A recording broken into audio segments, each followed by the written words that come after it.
At the first graduate seminar that I attended, an older historian tore into a graduate student for an argument that he thought was not only incorrect but uninteresting.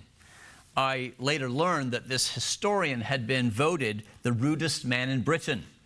And if you search the phrase today, not now, I hope, his name is the first one to come up still today.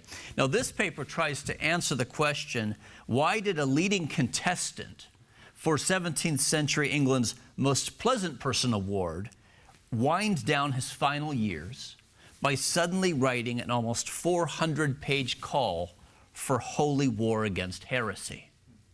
Now, in asking this question, you can already hear that I'm looking at this book not merely as a text, but as an event. My first interest in the question is what it might tell us about the priorities of an important but understudied theologian named John Arrowsmith. And my second purpose in answering this question, in posing this question, is to see what we might learn about mid-century Puritanism in England.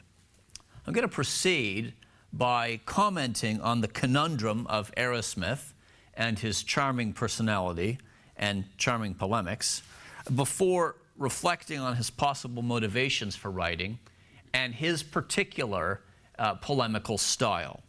I'll close with two sets of 4 conclusions. The work which forms the centerpiece of this paper has been translated. It's a beautiful and elegant translation, I might add, by Dr. David Noe.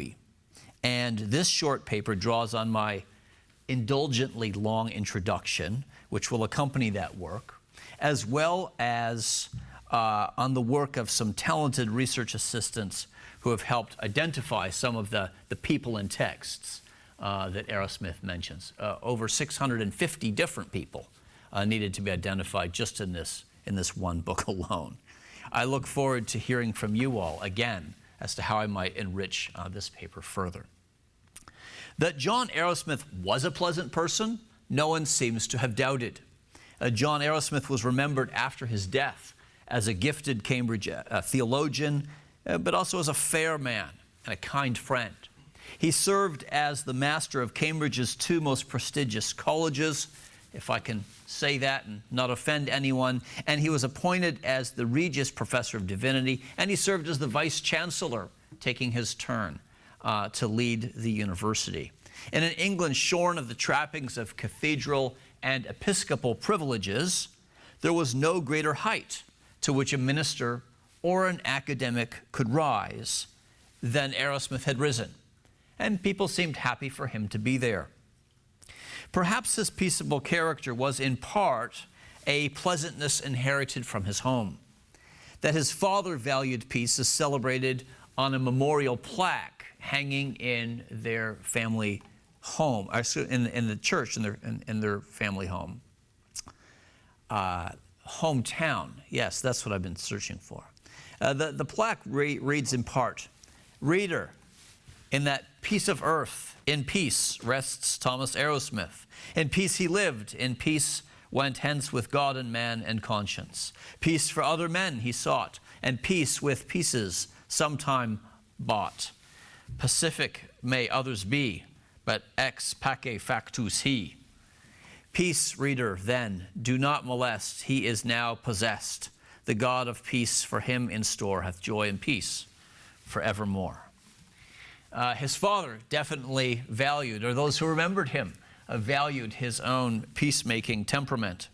Perhaps, too, as is the case with a remarkable number of people and a remarkable number of Christians who have had physical disabilities, the graces appreciated by others were worked in Arrowsmith through his trials. His particular thorn in the flesh was partial blindness. He had a glass eye in the place of an eye that had been struck by an arrow at some point in his life. I know, what were the chances? A man named Arrowsmith hit by an arrow. I might add, and now I'm clearly digressing, I might add that there's one piece of evidence suggesting that in the Westminster Assembly, in which Arrowsmith served as one of its leading theologians, he sat on the tiered benches or stands to the left of the prolocutor, along with many of the oldest and best educated divines. What clues we have also suggest that he sat at the very top corner of those stands. Why would he do so? Unless it were for the fact that his right eye was the one that he had lost. It's natural to assume his left eye would be facing the rest of the room. Well, during his lifetime, Arrowsmith enjoyed many marks of esteem, from minor privileges to significant honors. His undergraduate college gifted him with a scholarship, and later the Fellows of St. Catherine's College, Cambridge, soon under the command of Richard Sibbes, and populated with men who had become members of the Westminster Assembly, were eager for him to join their number. After a decade of life as a college fellow, he soon found himself vicar of St. Nicholas's Church in King's Lynn, at that point England's busiest port, and at that point England's biggest chapel. He was invited to the Westminster Assembly and was a favorite preacher among the many preachers gathered in that room.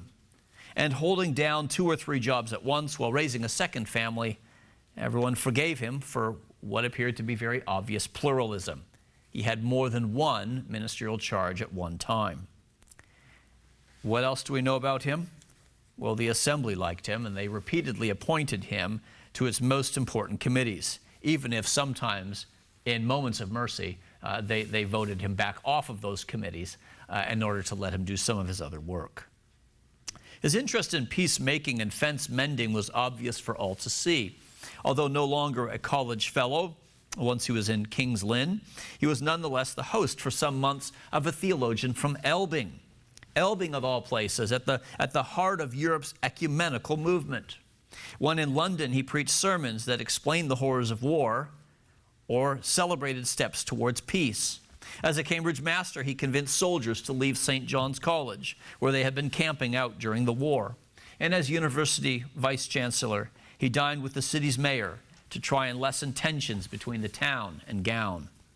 And as a theological leader in Cambridge, Parliament heard his complaints about the rise of doctrinal error and empowered him to take action. Everyone seemed to like Arrowsmith. Historians, too, have left his memory relatively unscathed. R.W. Ketton Kremer complained in A History of Norfolk that one of Arrowsmith's Civil War sermons contained a rich storehouse of Puritan invective. And J.B. Mullinger, A History of the University of Cambridge, has argued that Arrowsmith's St. John's years were characterized by incessant strife. But more recent scholarship has offered kinder assessments. And both John Twigg and Victor Morgan have suggested that the St. John's years were not as difficult as alleged, and that Arrowsmith's 2 masterships were, in fact, good ones. During the English Civil Wars, Arrowsmith was at least on one occasion mocked for his infirmity. But in his dying month, he was not worried about mockery. He was more concerned about his popularity.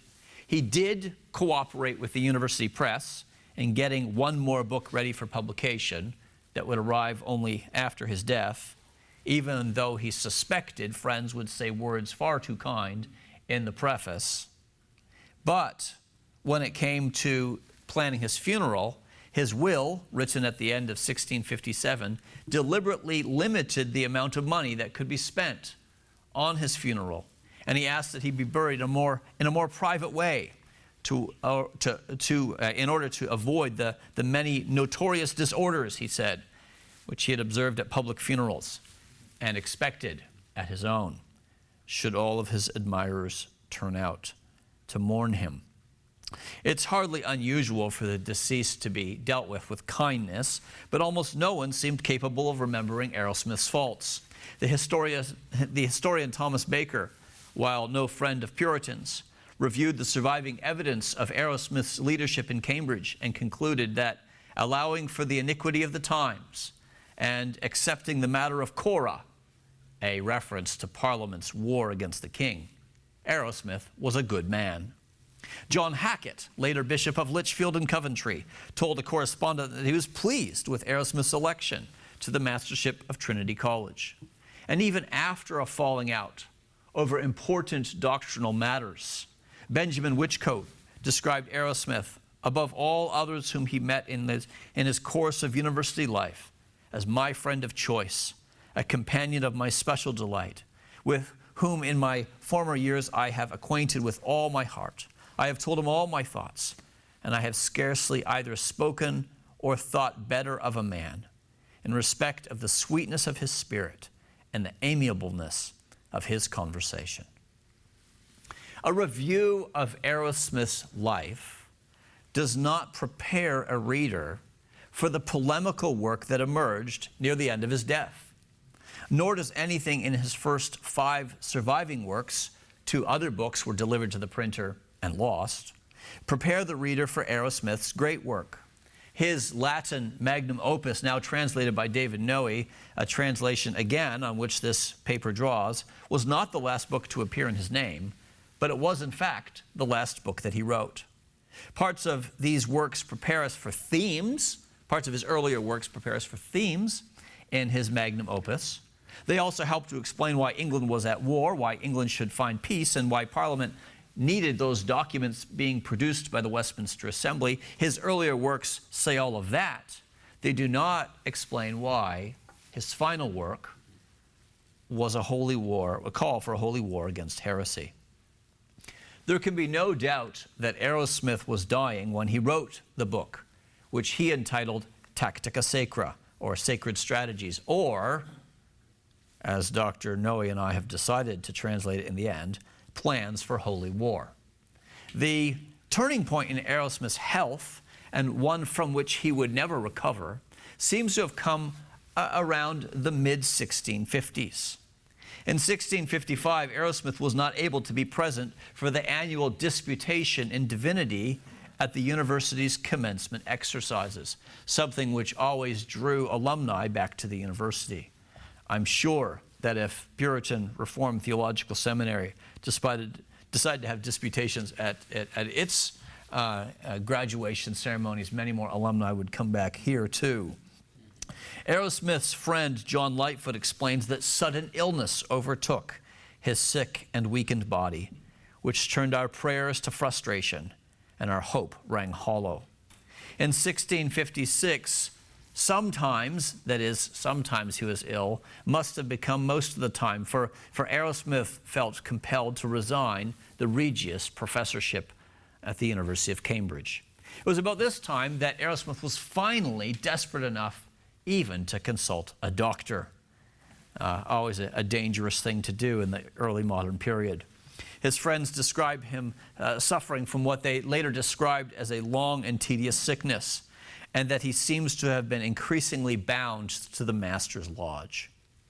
Recovering at home might not have been easy, for the lodge would have hardly been a quiet place to convalesce.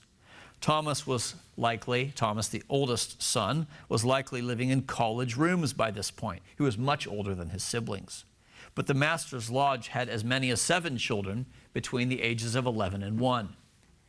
And yet Arrowsmith was not completely incapacitated by poor health, even though some accounts seem to say so, for in late September or early October 1657, his wife Mary conceived yet again, giving birth to their last child, Rebecca, 8 months before her husband's death. His funeral sermon was preached by theologian and naturalist John Ray, a senior fellow of Trinity College. It was his prolonged sickness that gave Arrowsmith occasion to write his greatest work. And as my introduction to Dr. Noe's translation argues, his last work, the existence, ambitiousness, and the subject of Plans for Holy War are each in their own way remarkable. Anyone who has suffered from the weariness and pain attending chronic illness or serious injury will know how difficult it is to accomplish any kind of work at all, let alone the hard work of creative writing and careful thinking. Arrowsmith acknowledges at the beginning of the book that his health had recently failed, but his self-effacing words mask the true extent of the challenge that he faced in writing a major work of theology and the extraordinary perseverance required for and evidenced in this great work. Nor was he in the final stages of a book, stuck with a tiring but at least predictable work of editing. No, Arrowsmith had managed to initiate a major new project, and of all writing projects, the most difficult kind. Not a series of textual or topical discussions that could be strung together, as in his two previous works. Not a major study of a single, but rather a major study of a single theme, a theme that had only recently occurred to him, he says, as worthy of an entire book, although we have seen one of the central arguments in the book appear in an earlier study. The very existence and the extreme ambition of the project are unusual for such a sick man. But perhaps most surprising is the subject, for it is not directly related to his own ever-present experience of suffering. Such a project, I think, we could understand. A book on assurance in the face of hard providence, on perseverance in the presence of adversity, or on the resurrection in months leading up to death. Instead, the book's main purpose is to equip the Christian man for spiritual warfare as a soldier, for battle, victory, and triumph, he says. Plans for Holy War is a lively study of Christian warfare, and strikingly, given Arrowsmith's circumstances, the Christian's main battle, as he sees it, is not with the problem of suffering, but with the problems of sin and Satan, particularly as they impact orthodox doctrine. He writes not against any particular error, he writes in favor of all truth in the face of Satan's temptation to mangle and sully what God has revealed in pure form. But what provoked the writing of such a book at such a time? Sickness gave him the time to write as he sees it, but it does not explain his choice of theme. Well, one reason why the book was written was that Arrowsmith wanted people to know that the whole of the Bible, as he had come to see it, contained an overarching theme that's not merely eschatological, as he would explain in earlier works, but militaristic. We can see this especially in the first of the three books that comprise Tactica Sacra. Book 1, in 6 chapters, argues that spiritual warfare is basic to the Christian religion. In these chapters, Arrowsmith walks the reader from the proto-gospel of Genesis 3:15, with its promise of Satan's defeat by the seed of Eve, to the Apostle Paul's discussion of the armor of God in Ephesians chapter 6. Varieties of enmity and enemies are noted, while Christ is set forth as the coming captain of the Christian soldier. The book is substantially forward-looking in this.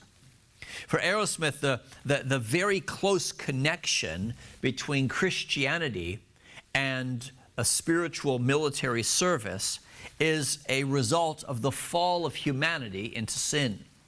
This connection is first articulated in the proto-evangelium of Genesis 3:15. I shall place enmity between you and the woman, between your seed and hers. It shall crush your head, and you shall crush its heel. This, for Arrowsmith, is the first statement of the gospel. And so it's his first order of business in Book 1, to make sure that it not be stolen from us through impoverished and erroneous treatments of the biblical text, that text in particular. Notably, those treatments of the text propounded by Socinians, a leading concern to the Orthodox in the 1650s. Of course, such impoverished interpretations are to be expected. After all, it is not at all surprising that the ancient serpent, gripped as he is by the greatest concern for his own head, Arrowsmith says, has attempted to mislead the world regarding his own destiny and to keep it from seeking rest in Christ. The connection between the text, Christ, and Christianity is established. But what about Christianity and military metaphors, or rather, military realities. How does Genesis 3:15, properly understood, lead readers to plans for holy war? The answer is found in the Lord's own declaration of war, his establishment of the fact that there must be enmity, there must be two parties, and that this situation will continue to the end of the age between Christ, Arrowsmith says, and his own on one side, and the devil on the other side with his followers.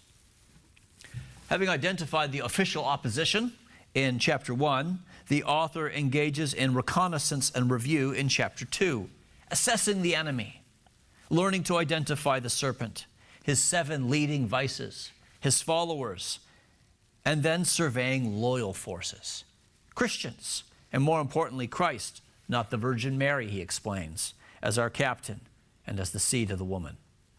Each topic subsequently receives fuller treatment. In chapter 3, Satan's blazing enmity is seen in the forces loyal to him, including a predictable battery of popes, persecutors, Arminians, demons, practitioners of magical arts, and depraved persons of all sorts. And in a less predictable category of foes, men of letters. So who's on the Lord's side? All Christians, as stated before, but also ministers, and even angels, Arrowsmith says, make up the forces of our gospel centurion. Arrowsmith explains in chapter 5 the duties owed to the one who says to this one, go, and he goes.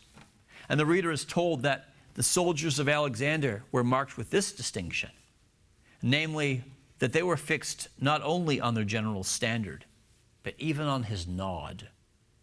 We watch for the standard of Christ in his word, his nod in the inspiration of the Spirit, and we must obey both eagerly. From this point until the third book, Arrowsmith expounds the armor of God as detailed in Ephesians chapter 6. The key for the professor is the problem of sin. And the problem of sin takes the form of sins of understanding. Not merely sins of the heart, sins of action. It's sins of understanding, sins of the mind that occupy Arrowsmith.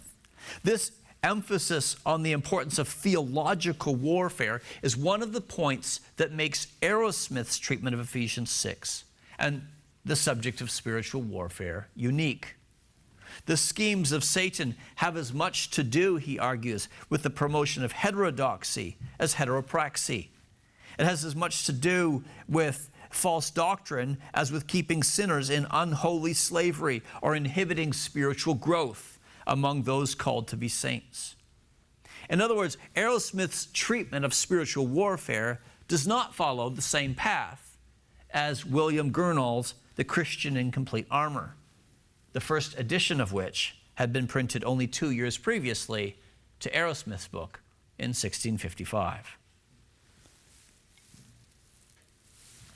Plans for Holy War is a sustained plea for Christian people, Christian ministers, and Christian magistrates and academics to take seriously the urgent need to fight for truth.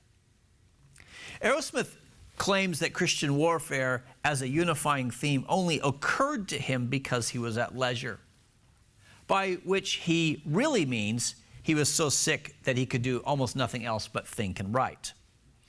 Realizing these truths at this point in life and not having much life left to live offers one reason for this peacemaking professor to write this book when he did.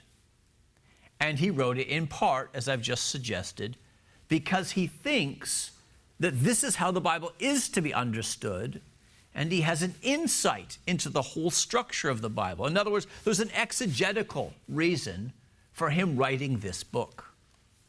But Arrowsmith also says that he was thinking about Christian military service when he came to this discovery of this overarching biblical theme. Which begs the question, why did this dying man have Christian military service on his mind? And it leads us to the second reason why this book needed to be written. and needed to be written because of the Wegelians. To Arrowsmith's evident sorrow, England gives birth each year to some new monster. And Book 2, Chapter 2, is entirely dedicated to explaining why 1650s England is so convulsed with heterodoxy. Bypassing the scholastics who have with great effort brought Greek philosophy into the citadel of the church as a Trojan horse, Arrowsmith reaches back into antiquity and points the finger at Plato and the Platonists, and Aristotle and the Aristotelians. These were the philosophers and philosophies to which promoters of Pelagianism were attracted, as they boasted about their secular knowledge, he says.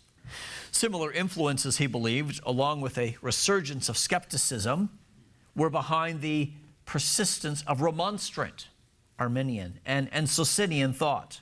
He adds to this a dangerous presumption to prophesy on the part of these errorists. But strangely, he does not mention the recently emerging Quakers, as one might expect in a chapter on the errors of England in the 1650s. This is especially surprising since Arrowsmith, generally peaceful during his mastership of Trinity, had accused someone in his own college of being a Quaker, and since Quakers were active in Cambridge starting around 1655. Instead, Arrowsmith cites as his negative examples Dutch remonstrants, Anabaptists, and, from Germany, the Wegelians. Valentine Wegel was a German Lutheran pastor of no real distinction. Only after he died were his manuscript works discovered, admired by some, and then 2 decades later brought into print. At this point, there's a 12-volume collection of Wegel's works that are in production. It's because of these delays in recognizing who he was and understanding his unique theological positions that a 16th century preacher ended up spawning a 17th century group of followers. Wegel held views in common with German mystics like Meister Eckhart and Tauler. He venerated Caspar Schwenkfeld and attracted interest from followers of Paracelsus, who sought an alternative to the learned medicine of the time, and who can blame him? The publisher of his works in England, that is the publisher of Wegel's works, was Giles Calvert, a name that might stand out to some of you. He's a publisher of Quaker works and of works in the German mystical tradition translated into English. Well, twice in Plans for Holy War, Arrowsmith had made passing references to Paracelsus, whom the Wegelians admired. But the Wegelians themselves are a main concern to Arrowsmith. And it's here in his book that he states his main objection to their teaching. For Arrowsmith, the Wegelians represent bizarre progressives, he says, who grant the civil magistrate, even though he's a Christian and endowed with distinguished piety, no authority even to reform the church, much less to suppress heretics in any way at all. The old errors of the Wegelians had much in common with the newly emerging Quakers. They shared the same printer in London. They suffered the same pejorative labeling as enthusiasts. They all relied on unmediated communications directly from God. They opposed university education, and they criticized established religion. For Arrowsmith, the Wegelian unwillingness to fight heresy with every weapon available to Christians, including the magistrate's sword, was unconscionable. It is against the plain meaning of sacred scripture, the mind of Augustine, the practice of the church, and the clear dictates of reason, he complained. And he appealed to the reform of the churches during the reigns of David, Solomon, Asa, Jehoshaphat, Hezekiah, and the other kings of Judah.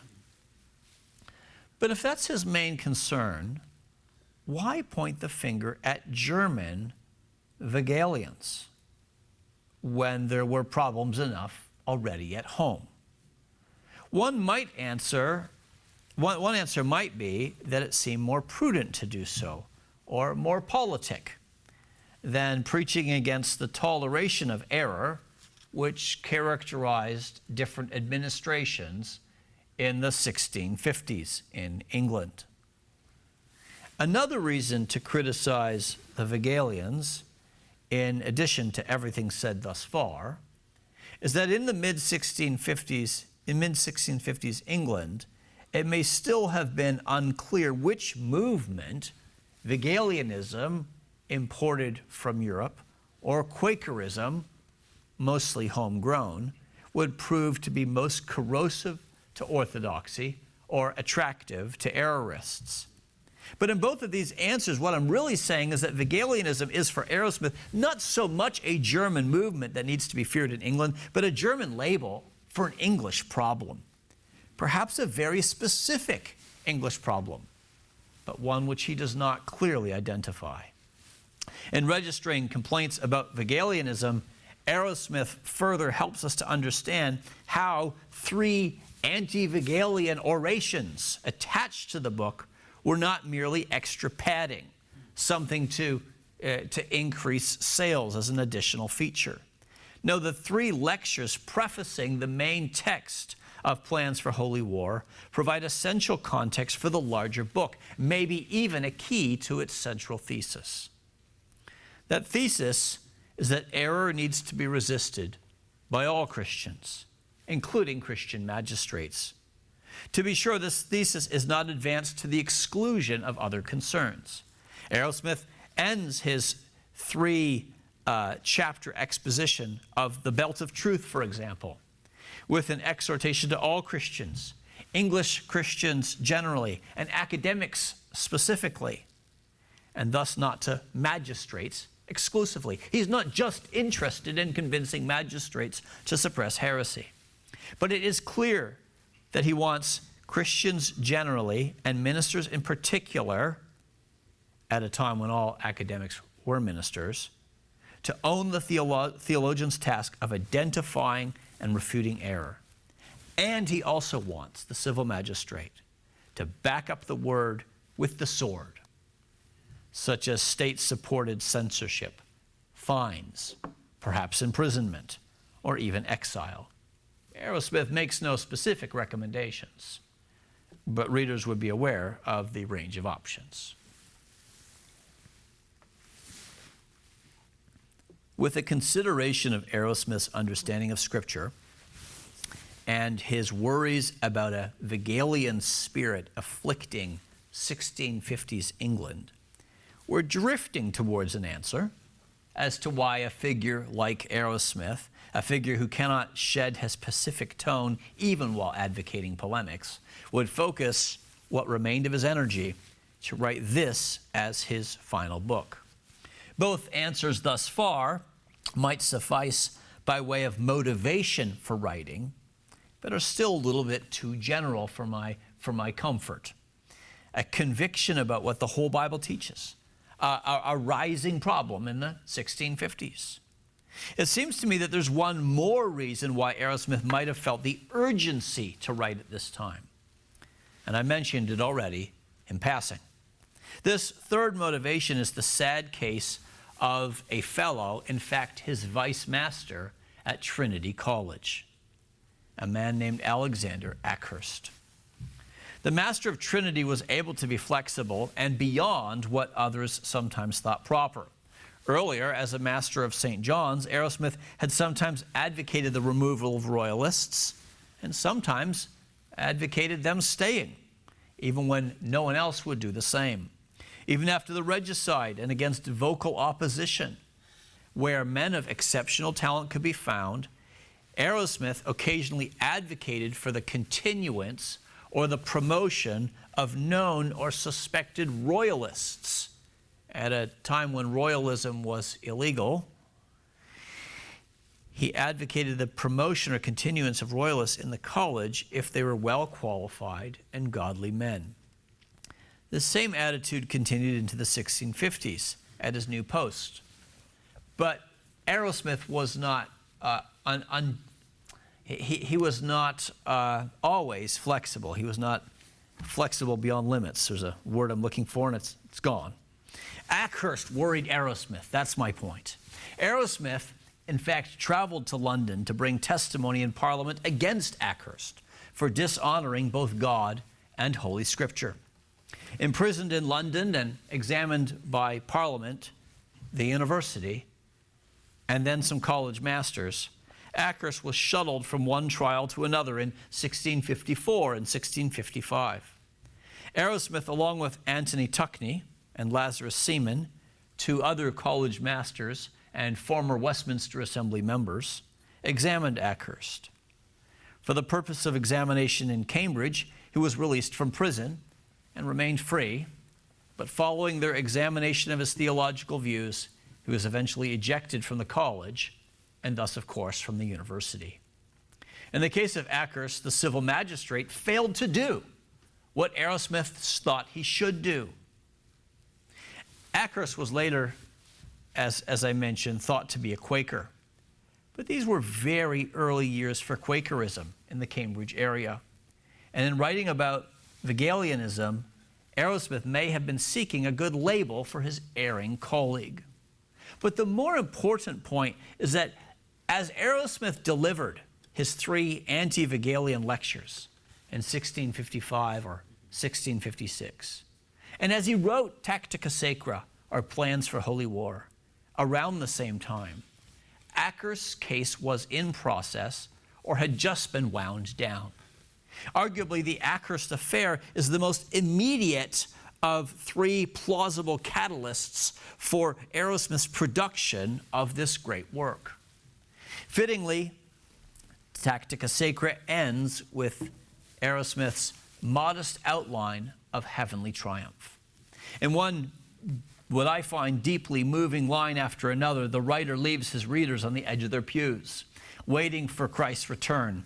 He confesses for himself, "I can now see the land, or rather heaven, where my long argument must come to an end," and adds, "Christians dwell in enemy territory so long as they fulfill their military service in the world.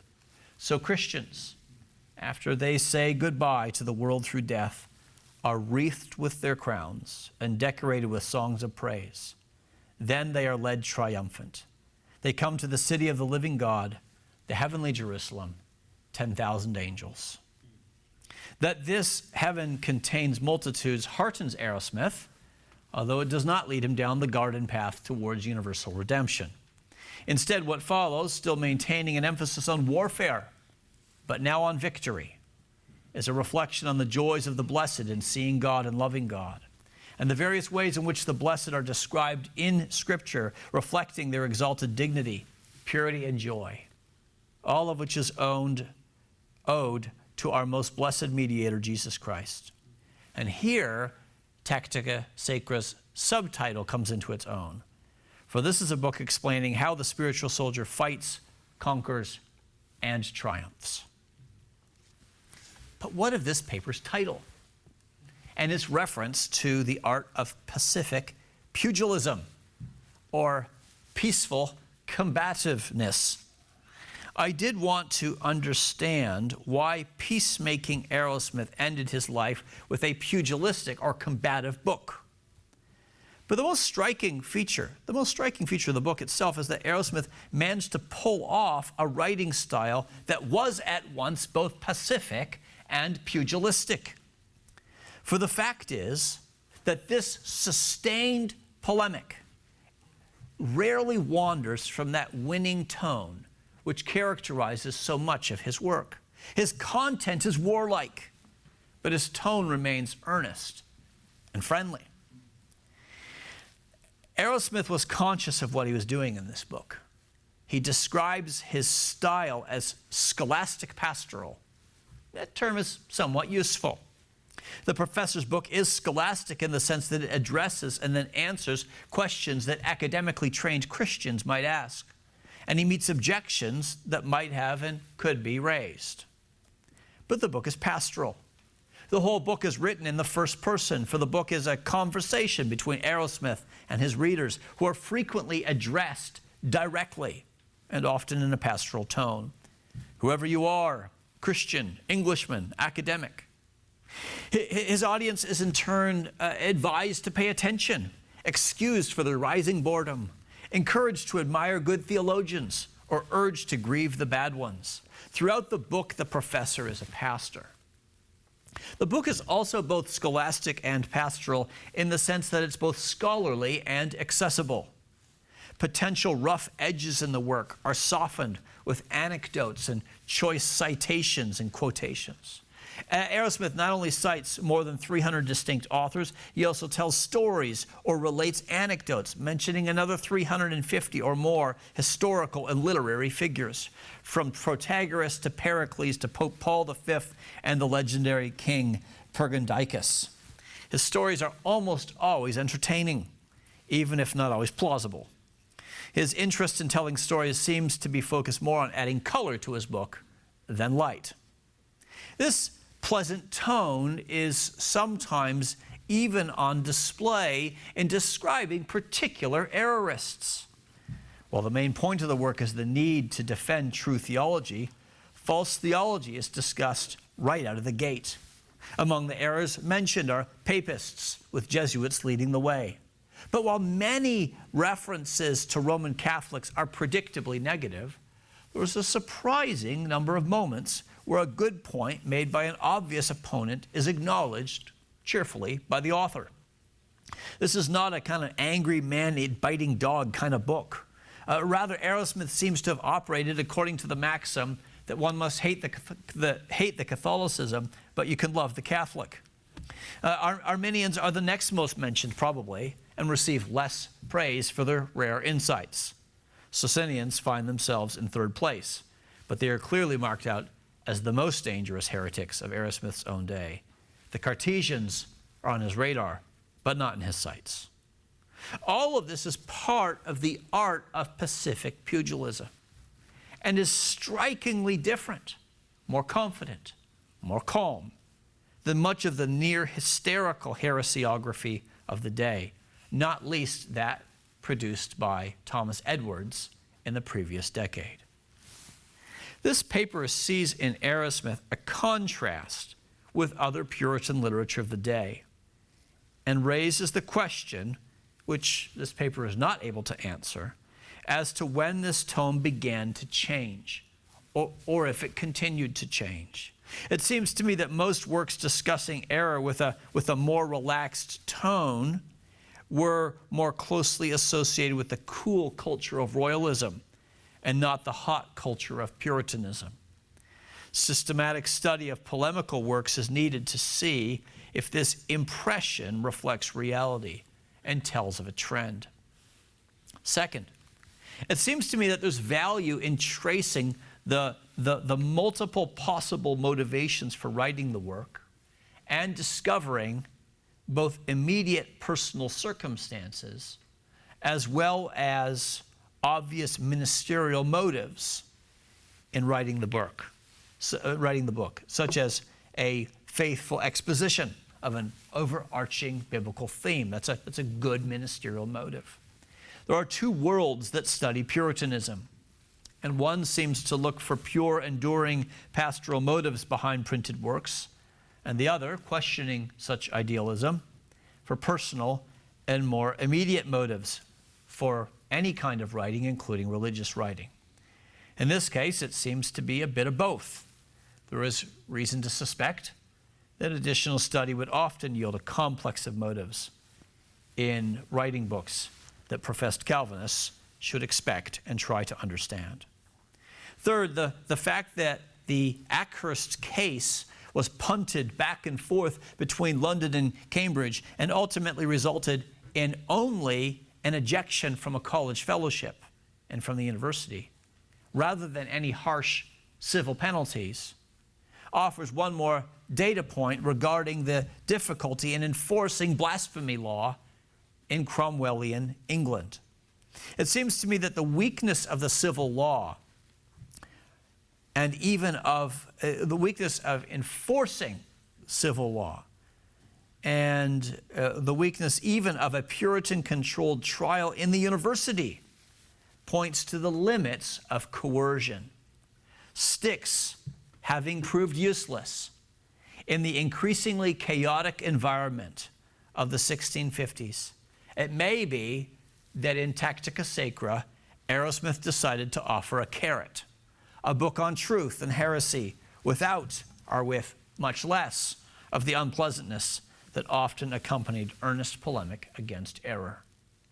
Finally, it seems inevitable that the sheer volume of errorists and errors discussed by Arrowsmith will lead historians at some point to compare it to the notorious work of heresiography of the 1640s, Thomas Edwards's Gangreni. Both books, both authors, seek to expose present problems. Both call for urgent responses. And both name names, even though Arrowsmith is focused on errors on the continent and across the country to an extent which Edwards, which often has a London focus, does not. Although it be unfair to liken Arrowsmith's largely ironic work to Edwards's angry diatribe, it is Arrowsmith's work that will better help historians to see why, shortly after Arrowsmith's death, Presbyterians not sharing Edwards' spirit would welcome a restoration of the monarchy, even with all the risks that it would entail, in part because of the hope of suppressing heresy. Let me close this morning by doing what historians normally don't do in seminars, but which church historians must do in church settings, and that is make a few practical points.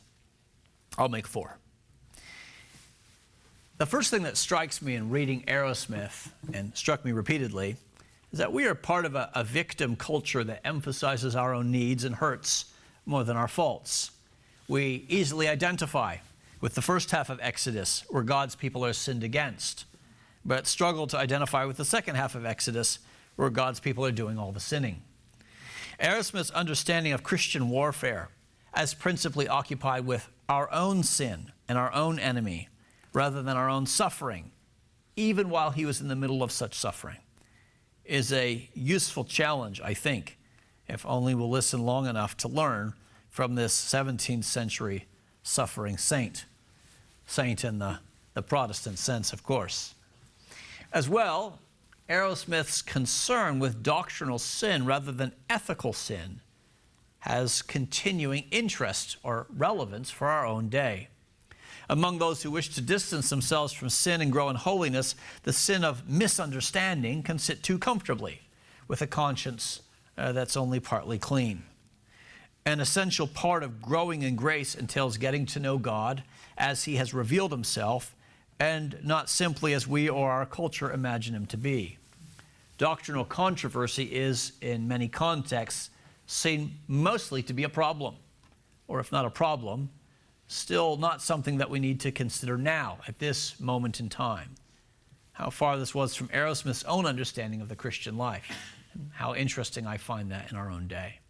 Third, plans for holy war and the 3 orations in describing a problem in the author's day remind us that the Hegelian spirit is alive and well in our own day. Arrowsmith's concerns about magistrates who refuse to support ministerial education and church reform, and magistrates who refuse to oppose doctrinal error, will not find many sympathizers, including with myself. But the Hegelian spirit evidences itself in the academy too, Arrowsmith argues. There are those who devalue languages and literature for ministers, the need for education, those who minimize the need for wide reading in theology and philosophy, thus depriving ministers and their congregations from the good that a broader education can do. Even those who argue for a master's degree of some kind of gospel ministry are often dumbing down their programs or offering easier courses or fewer hours of them. Arrowsmith understood the value of education for Christians, and especially for Christian pastors. It will take a backbone like his to stand against these trends and call people to do what's best, even when it's hard. Finally, Arrowsmith himself strikes me, at least, as an impressive example of a generous spirit. He extends considerable effort to voice his complaints and concerns in a winsome and attractive way. This kind of writing is very hard. The hard work of writing well, rather than the easier task of writing much, is something that administrators need to encourage and academics need to pursue. But it's also impressive that Arrowsmith wrote the book not expecting to live to see it published. All this work, expecting no praise. That Arrowsmith himself, an administrator in his later years, could labor in so much weakness and with no likelihood that he would ever personally hear praise or thanks from those who read his books, although he lived longer than he thought in this case, is a true commendation of a Christian soldier who spends his life in service of the captain and had the faith to see that he would live another day. Thank you.